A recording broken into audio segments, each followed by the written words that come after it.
Bonjour, bienvenue sur Delta TV dans votre journal de la culture. Au sommaire de ce mercredi 19 mars 2014, le Printemps des poètes se poursuit à Gravelines. Un café poésie était organisé samedi dernier à la médiathèque. Nomade, c'est le conte qui a été présenté mardi à Lone Plage. Le spectacle Lighthouse et l'installation vidéo Do You Love Me Now sont à découvrir à Bourbourg. Et on commence ce journal avec le directeur du Louvre de Paris qui était en visite au musée de Gravelines vendredi dernier.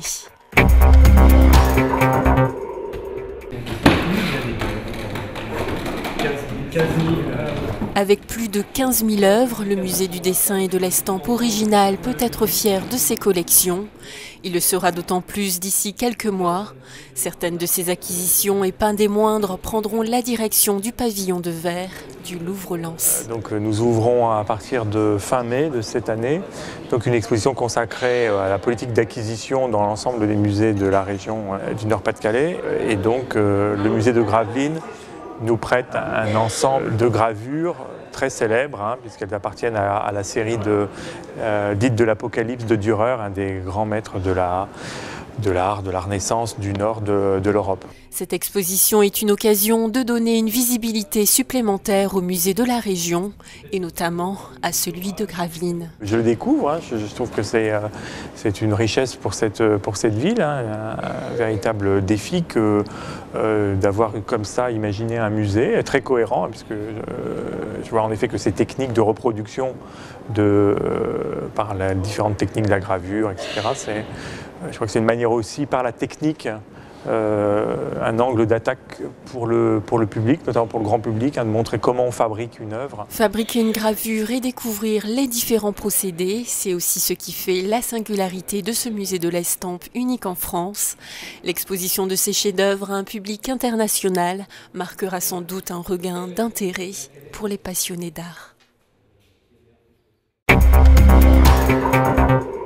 Samedi dernier, la médiathèque de Gravelines a invité le public à un café poésie autour des poètes Georges Guillain, fervent défenseur de la poésie contemporaine, et Alban Gelé, lauréate du prix des découvreurs.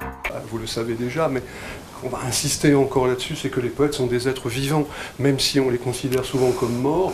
En fait, il faut que la poésie soit vivante, incarnée par les êtres vivants. Faire vivre la poésie, voilà l'objectif du Printemps des poètes. À cette occasion, la médiathèque de Gravelines a organisé un café poésie avec deux poètes contemporains, Georges Guillain et Alban Gelé. Les deux auteurs lisent leurs propres poèmes, issus de recueils très divers. C'est un moment convivial, donc à la fois d'échange et de partage de la poésie et de lecture aussi. Georges Guillain était l'invité d'honneur, un poète qui nous vient tout droit de Boulogne-sur-Mer. Jardin d'Éden, invisible. Chacune des heures se fait un peu plus verte, plus vaste, plus lourde aussi de paresse, sans livre, sans rien, que l'échange ce matin de quelques plants de phlox et d'élébore, le déroulement d'un tuyau d'arrosage qui serpente, indiscutable quantité de matière parmi toute la terre échauffée. Donc Georges Guillain, c'est un poète exigeant, reconnu, est également un fervent défenseur de la poésie et de la poésie contemporaine en particulier. Il organise de nombreuses rencontres pour faire connaître la poésie contemporaine, les poètes contemporains. De là, il a créé, il y a plusieurs années déjà, l'association des découvreurs, donc qui vise à la promotion de la poésie contemporaine et qui organise chaque année un prix des découvreurs destiné aux lycéens et aux élèves de 3e des collèges. Dans le cadre du Printemps des poètes, Georges Guillain avait carte blanche pour inviter un poète contemporain. Il a choisi Alban Gelé, qui a remporté le prix des découvreurs en 2003. Tenir compte des animaux disparaissant de la surface terrestre immense et de nos corps, mémoire s'éloigne des éléphants jusqu'à gommer bourdonnement du peuple abeille volant debout. Avec un thé ou un café offert au public, ce café poésie se veut être avant tout un moment convivial. C'est un moment d'échange, de partage, de lecture aussi, qui vise à faire connaître la poésie. Et la poésie, elle n'est pas que dans les livres, il y a des gens qui sont derrière, qui l'écrivent, et il faut qu'elle vive, quoi. C'est pas quelque chose de mort, quoi. La poésie est vivante, et les poètes sont vivants, et il faut continuer à la faire vivre, et ces moments d'échange sont importants. Le prochain événement dans le cadre du Printemps des Poètes, ce sera ce samedi 22 mars à 14h30 au Centre artistique et culturel François Mitterrand, avec une lecture de poésie par les délégués départementaux de l'Éducation nationale et les enfants du Conseil municipal des jeunes. On reste dans la poésie avec le conte Nomade, présenté à 3 reprises mardi à la salle Coluche de Lonne-Plage par la compagnie La Vache Bleue. Une compagnie qui présente des petites formes théâtrales atypiques qui se jouent dans presque tous les lieux, avec les gens et pour les gens. Ils viennent de parfois très loin et ils en font le chemin.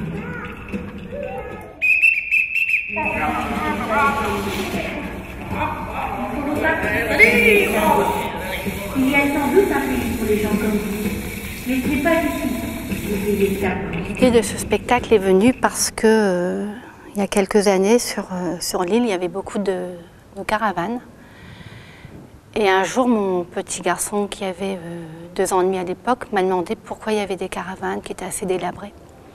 Et du coup, je me suis posé la question de dire qu'est-ce qu'on répond aux enfants, même aux tout petits, et est-ce qu'on peut leur parler des gens qui sont démunis, des gens qui ne savent pas où se poser, qui ne savent pas où aller, et si on le fait, comment on le fait. Et il m'a semblé que le conte, la tradition orale enfantine, puisque je suis conteuse, le fait depuis la nuit des temps. Ici on est bien. Non.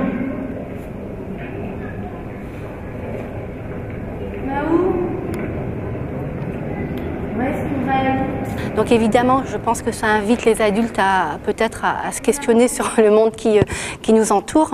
Les petits le prennent souvent avec beaucoup plus de légèreté. Pour eux, c'est l'histoire d'une famille escargot qui voyage avec sa maison sur le dos. Et moi, en tant que conteuse, artiste et humaniste, je me dis que tous les gens qui ont sur Terre peuvent avoir une place. La petite hirondelle, et nous lui donnons 3 petits coups de bâton. Quand on écoute les berceuses, il y a beaucoup de vrai. Si on prend la berceuse du petit quinquin, ça dit que si la maman elle va pas travailler, elle ne peut pas nourrir son petit enfant. En tout cas, il me semble que notamment dans les berceuses, on dit un certain nombre de choses vraies de ce qui entoure le monde du tout petit. Mais on le dit de manière contenue. Dans son lac Capucine, il n'y a pas de pain chez nous, il y en a chez la voisine. Il y en aura peut-être pour nous. Tout ce répertoire, il y a toute une symbolique. Quand je dis dans son lac Capucine, il n'y a pas de pain chez nous. Il y en a chez la voisine, mais ce n'est pas pour nous. Cette ronde où on est tous au sol, où on se relève, c'est vraiment, dans cette symbolique, c'est quand on est à terre, on peut se relever. Tout est toujours possible et c'est pour ça que la fin de Nomade est une fin ouverte. À la fois par respect pour les familles qui viennent, parce que chacun peut donner la fin qu'il veut sur Nomade. La famille, elle peut partir, mais elle peut revenir. Maman, n'arrête jamais ta promenade en ta vie nomade. Enfant, ne tuez jamais en vous ce désir nommé nomade.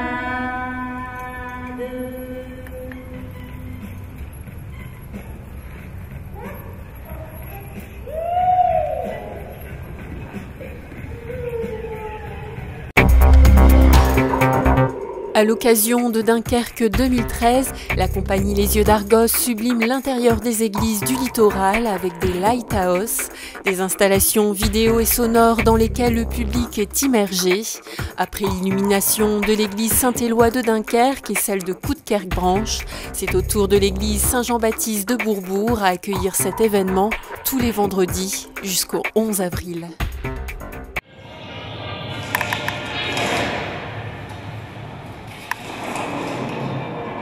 S'immerger dans une atmosphère féerique et étrange, c'est ce que propose la compagnie Les Yeux d'Argos avec son Lighthouse. Une projection vidéo accompagnée d'un dispositif sonore créé autour du thème de la mémoire de notre territoire. On a essayé de vous proposer un spectacle où vous allez être baigné dans de la lumière et des effets vidéo et sonores qui transportent en fait à travers différentes émotions. C'est abstrait, mais ça reprend quand même des images d'archives. Donc on a questionné un peu le territoire dans son histoire. Donc vous allez voir à la fois des images d'archives des églises qui étaient démolies, des vidéos d'aujourd'hui, du port, la mer avec ces grues de métal. On a trouvé ça vraiment magnifique. Vous allez voir aussi des choses plus abstraites, juste des encres qui sortent de l'eau, parce que pour nous, il y a la mer, il y a une force naturelle comme ça qui est ici présente, des choses qui reprennent l'idée du vent. Voilà, et en fait, ces 20 minutes, c'est quelque chose où il faut se laisser aller, se laisser pénétrer par l'œuvre. Et voilà, c'est très poétique. Et c'est un peu notre point de vue sensoriel du territoire. Les projections ont lieu à l'église Saint-Jean-Baptiste de Bourbourg, tous les vendredis jusqu'au 11 avril à 20h30, sauf pour ce vendredi 21 mars où le Lighthouse débutera à 19h. La projection dure 25 minutes, l'entrée est gratuite. L'installation vidéo Do You Love Me Now de Marie Hendrix est installée au SIAC jusqu'au 6 avril 2014. Cette dernière est un clin d'œil à l'un des panneaux du Cœur de Lumière d'Anthony Caro. Des scolaires ont travaillé autour des œuvres des deux artistes, une action qui vise à développer le chantier de l'éducation artistique. C'est un étrange déjeuner sur l'herbe qui se prépare, avec une femme araignée qui sert des papillons dans une assiette et des mouches mortes saupoudrées de sucre dans une autre.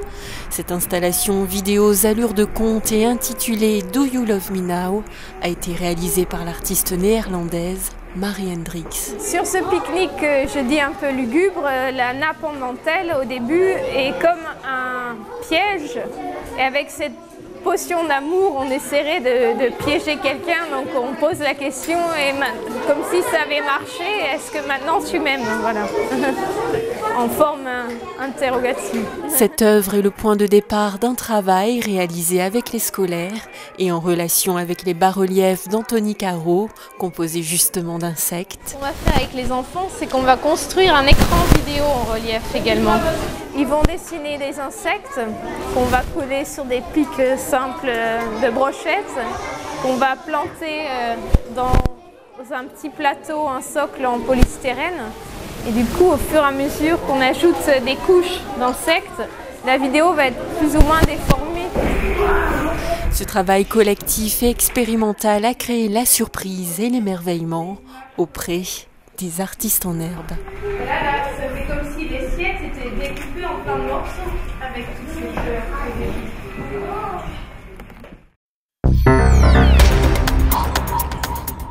C'est la fin de ce journal, merci de l'avoir suivi. Rendez-vous vendredi pour le Delta Info.